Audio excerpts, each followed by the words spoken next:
E aí, pessoal, eu sou o Levi de Souza, esse é o meu canal Vida Teológica e eu espero que dessa vez meu microfone não esteja com problema.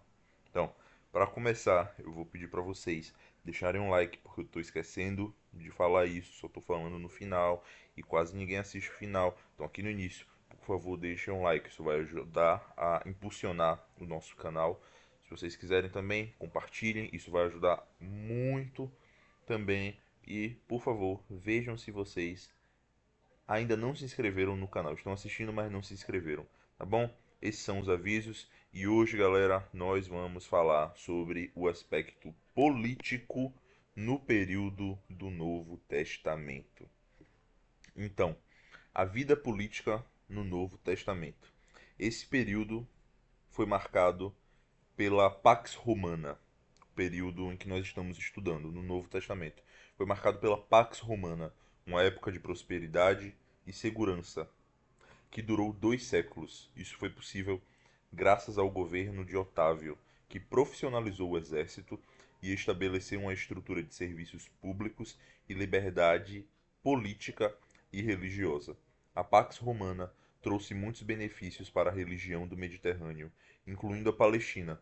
Alguns dos principais benefícios incluíam as estradas pavimentadas e seguras, que facilitavam o comércio e a comunicação entre as cidades e regiões, sistema de captação e distribuição de água, que garantia o acesso a recursos básicos para a população, presença militar para coibir o banditismo e garantir a segurança nas estradas e cidades, comércio seguro e próspero, que permitiu o intercâmbio de produtos e serviços entre as regiões. A Judéia se tornou uma grande exportadora de óleo de oliva e produtos gregos, como vinho, maçãs, linho e algodão.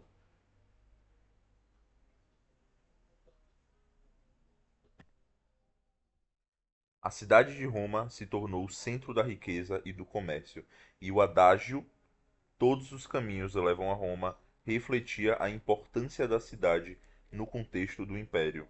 No entanto, essa época de luxo e ostentação também trouxe descrédito à mensagem de Jesus sobre o reino, tanto por parte dos romanos quanto dos judeus. A mensagem de Jesus era vista como uma ameaça ao status quo e ao poder estabelecido. Em resumo, a Pax Romana foi um período de grande prosperidade e segurança, mas também de luxo e ostentação, o que criou um contexto desafiador para a mensagem de Jesus. A estrutura política e econômica do Império Romano teve um impacto significativo na vida das pessoas na Palestina e em outras regiões, e é importante entender esse contexto para compreender melhor a mensagem de Jesus e o surgimento do cristianismo. E tá aí o slide sobre a vida política na Pax Romana que eu tinha esquecido de colocar. O quadro sobre os benefícios da Pax Romana, o que fala sobre a economia e o comércio e os desafios para a mensagem de Jesus. Próximo slide. Sobre a estrutura do Império Romano. O Império Romano foi uma das maiores potências da antiguidade, com territórios em torno do Mediterrâneo. Após séculos como república, Roma se tornou um império sob o comando de César Augusto. O império foi dividido em 32 províncias, governada por procônsules, legados, prefeitos e procuradores. A lei romana era aplicada de forma estrita, mas os governantes locais tinham certa liberdade para interpretar as leis.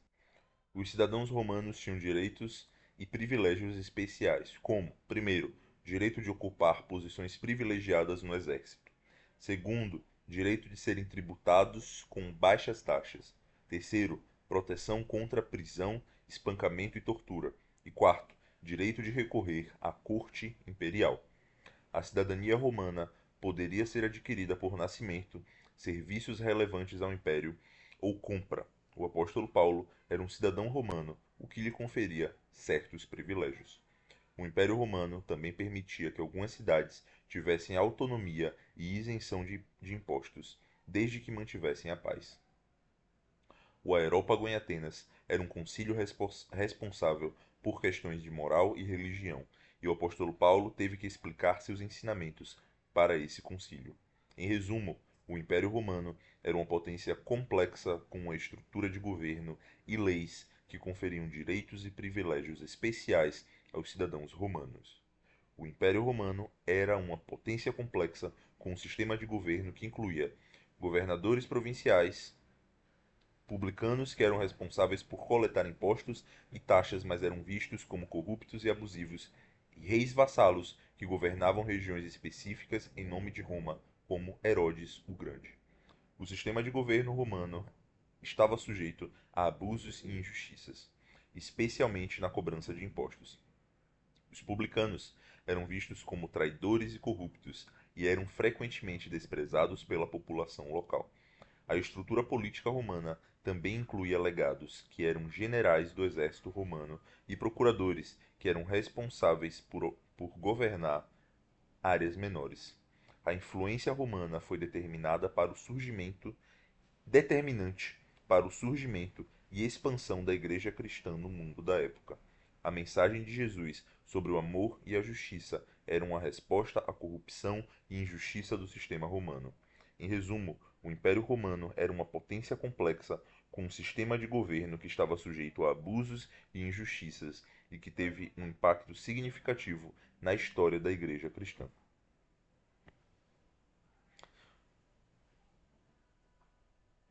Mais uma vez, sobre a cidadania romana. Eu tinha esquecido de passar pelo slide. A aquisição da cidadania, autonomia e isenções e o aerópago em Atenas. Novamente, sobre o governo e abusos. Não estou acostumado a ter que passar tanto slide em pouco tempo. Foi mal. Estrutura política: governadores, legados e procuradores mantinham a ordem e coletavam impostos. Reis vassalos, como Herodes, governavam regiões específicas. Sobre abusos e corrupção: publicanos eram vistos como corruptos e traidores, causando descontentamento entre a população local. Sobre a situação política na Palestina: a Palestina, no início do primeiro século, era um reino governado por Herodes, o Grande. Após sua morte, o reino foi dividido em partes e governado por seus descendentes e governadores romanos. A Galileia, ao norte, era governada por Herodes Antipas e era uma região importante para o ministério de Jesus. A Judéia, ao sul, era uma região sagrada para os judeus, pois incluía a capital Jerusalém. A Samaria, que ficava entre a Galileia e a Judéia, era uma região com uma história complexa e era vista com desprezo pelos judeus devido à sua associação com a idolatria. A região da Palestina era habitada por diferentes grupos, incluindo judeus, samaritanos e outros povos.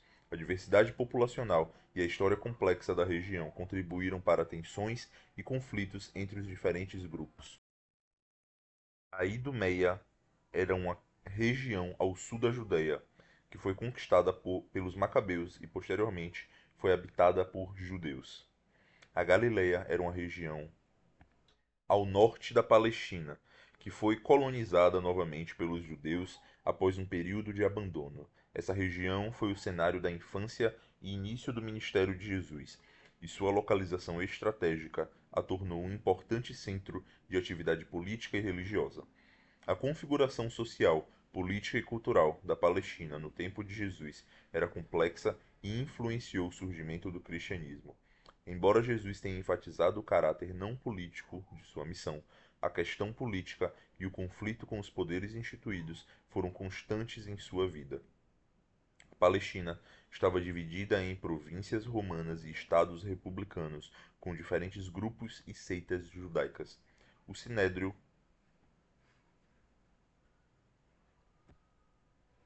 O Sinédrio, composto por sacerdotes, escribas e doutores da lei, tinham autoridade política e religiosa em Jerusalém. Os judeus gozavam de privilégios especiais sob domínio romano, como isenção do culto do imperador e do serviço militar. A concepção romana de governo e religião era diferente da dos judeus e cristãos. Para os romanos, o Estado era o princípio governante e a religião era um dever cívico. Já para os judeus e cristãos, a autoridade vem de Deus e não do Estado. Essa complexidade política e cultural criou um contexto desafiador para Jesus e seus seguidores, mas também permitiu que o cristianismo surgisse e se desenvolvesse de maneira única. A interação entre a cultura judaica, a política romana e a mensagem de Jesus foi fundamental para moldar a história do cristianismo. Sobre as cidades, as vilas e as aldeias na Palestina. A Palestina do primeiro século era um lugar complexo, com uma mistura de cidades, vilas e aldeias que refletiam a história e a cultura da região. As cidades eram geralmente delimitadas por muralhas e ofereciam serviços como abastecimento de água, proteção policial e instalações sanitárias.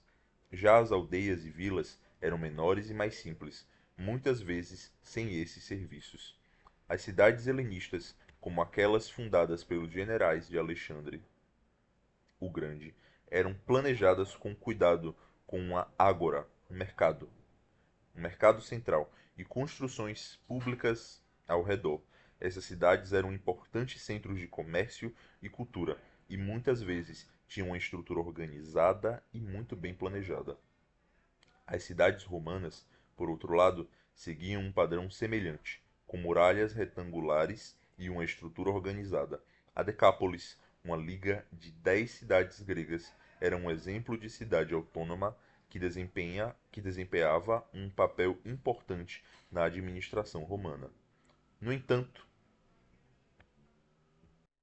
a Palestina do primeiro século era basicamente rural e agrícola, com poucas cidades. Muitas pessoas viviam em assentamentos fora das cidades, e a vida era difícil e austera para a maioria da população. As condições de vida eram precárias, com falta de luz nas ruas e pouca segurança. O legado de Herodes o Grande foi fundamental para moldar o cenário político da Palestina do primeiro século. Ele foi um líder visionário e administrador que construiu muitas obras públicas, como palácios, teatros e ginásios. No entanto, ele também foi criticado por servir aos interesses dos conquistadores em detrimento do seu povo e por impor pesadas taxações sobre a população.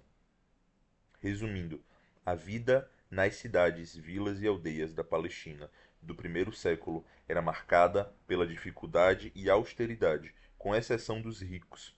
A estrutura política e social da região foi influenciada pelo legado de Herodes e pela administração romana e refletia a complexa história e cultura da região. Sobre os desafios políticos para Jesus e o cristianismo.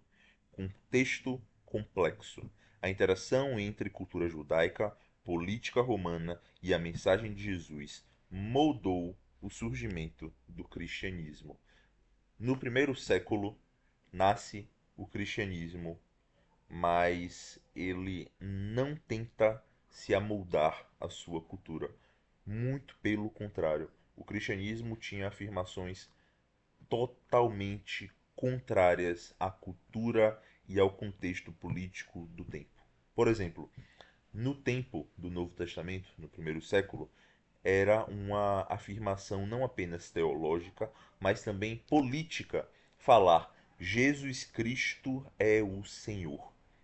Eles identificavam cristãos por meio dessa afirmação, não só da boca, mas de viver dessa forma, porque isso não era apenas uma afirmação teológica teórica, isso era uma afirmação de implicações profundamente políticas, porque Senhor no grego significa Kyrios, ou é a palavra Kyrios, ou Kyrios, e essa palavra era usada pelo imperador para se referir a si mesmo. O imperador achava ser o Senhor, Senhor com S maiúsculo, Senhor de Deus. Então, afirmar que Jesus Cristo é o Senhor, num contexto histórico em que era obrigatório o culto ao imperador, o culto de adoração ao imperador, nasceu uma religião em que firma em seu centro Jesus Cristo é o Senhor. Isso é uma afirmação grave e isso era uma afirmação perigosa para aquele tempo.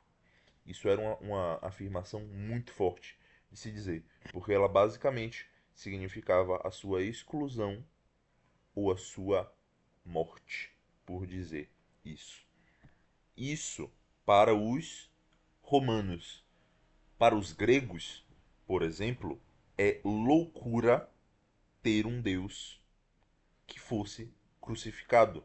É como o apóstolo Paulo fala para a igreja em Corinto, que Jesus Cristo é escândalo para os judeus e loucura para os gregos. Uma afirmação que mostra que o cristianismo não era uma religião que tentava se amoldar ao pensamento de sua própria época.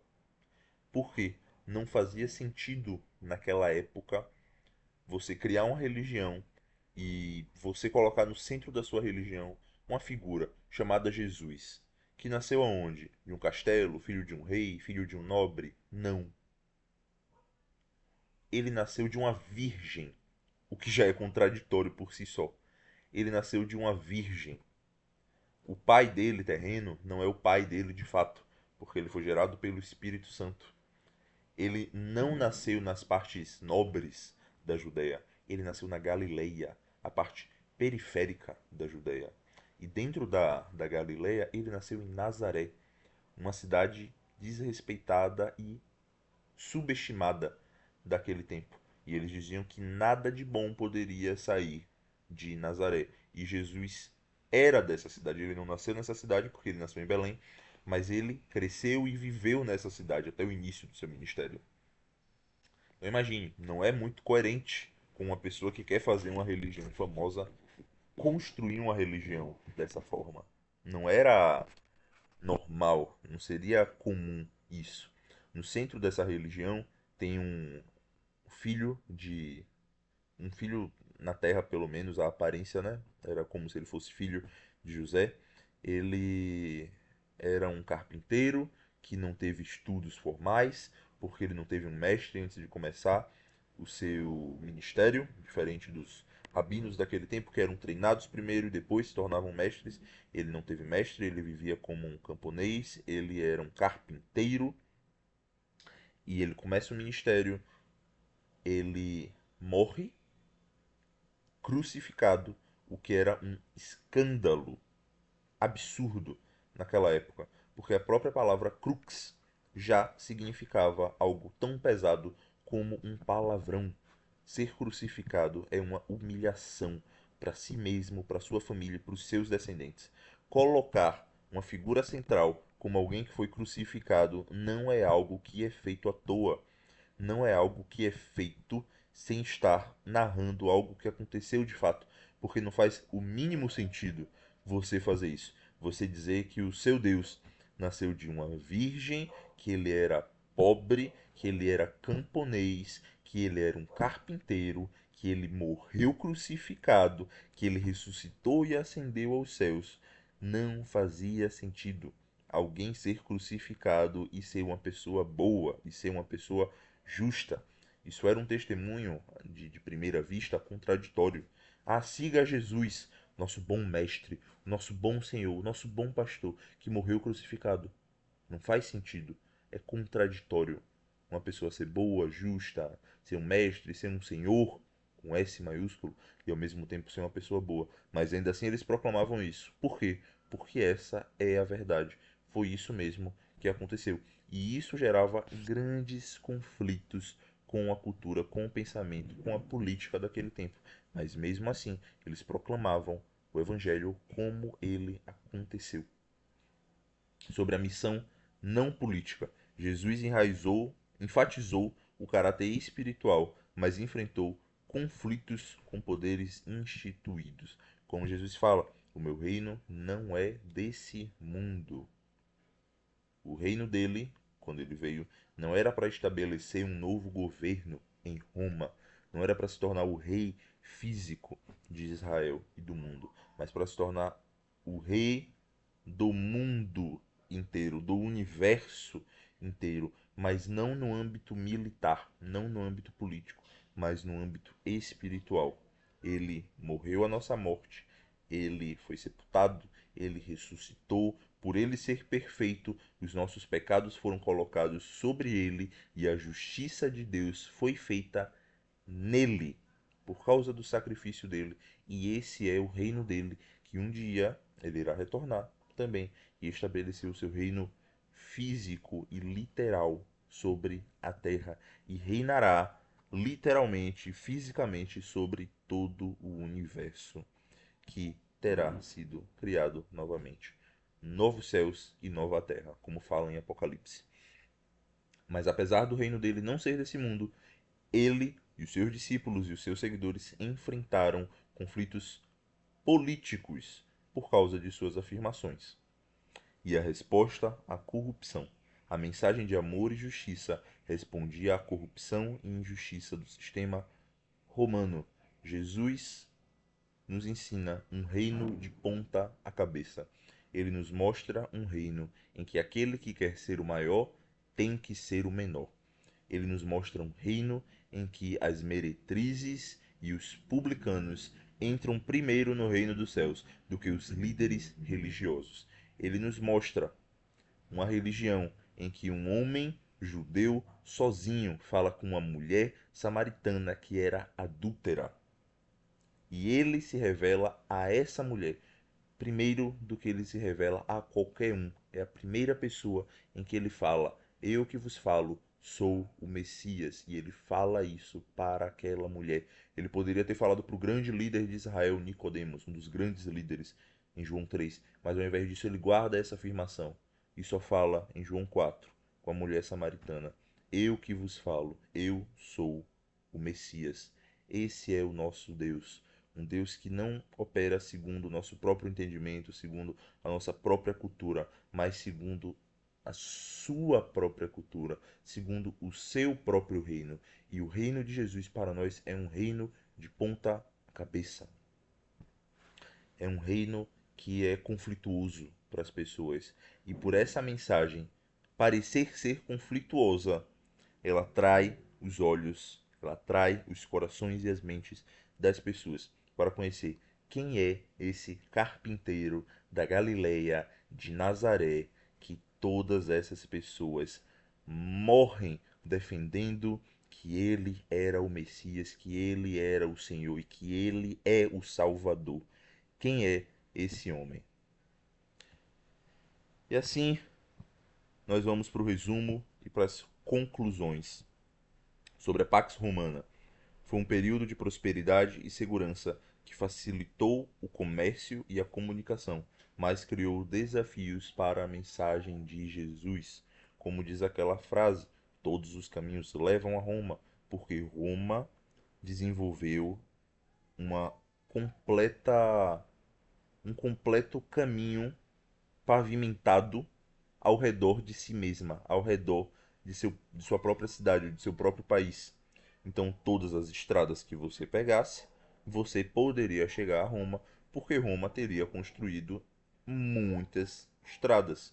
E todas essas estradas davam em Roma. Isso facilitou o comércio, facilitou a comunicação, facilitou o espalhamento do evangelho, mas também criou desafios para a mensagem de Jesus por causa do Império Romano, por causa da instituição política, de suas regras e da sua regra de sua lei de cívica de adorar ao imperador, a qual os cristãos não aceitariam, não aceitavam, porque eles creem, eles criam e nós cremos que só existe um Deus e só esse Deus pode ser adorado. Sobre o Império Romano, eles tinham uma complexa estrutura política, com privilégios para cidadãos e abusos na cobrança de impostos. Então nós vemos que eles tinham imperadores, mas eles tinham tetrarcas, que eram reis vassalos, eles tinham procuradores, eles tinham procônsulos, eles tinham legados, eles tinham centuriões, eles tinham soldados, comerciantes, eles tinham escravos. Era uma civilização, uma sociedade hierarquizada e de uma organização política complexa e que se aproveitava das classes mais baixas, as escravizando e impondo sobre elas altas taxações, ou seja, altos impostos. E sobre a Palestina, no primeiro século, a região era diversa e tensa. onde a interação entre a cultura judaica e o poder romano influenciou o surgimento do cristianismo. Foi algo que nós falamos muito nesse vídeo. A região da Palestina era chamada de Judeia, era governada pelos romanos, tinha um rei vassalo sobre eles, que era Herodes, tinham procônsules sobre eles, tinham governadores, procuradores, aliás, governando sobre a região da Judéia.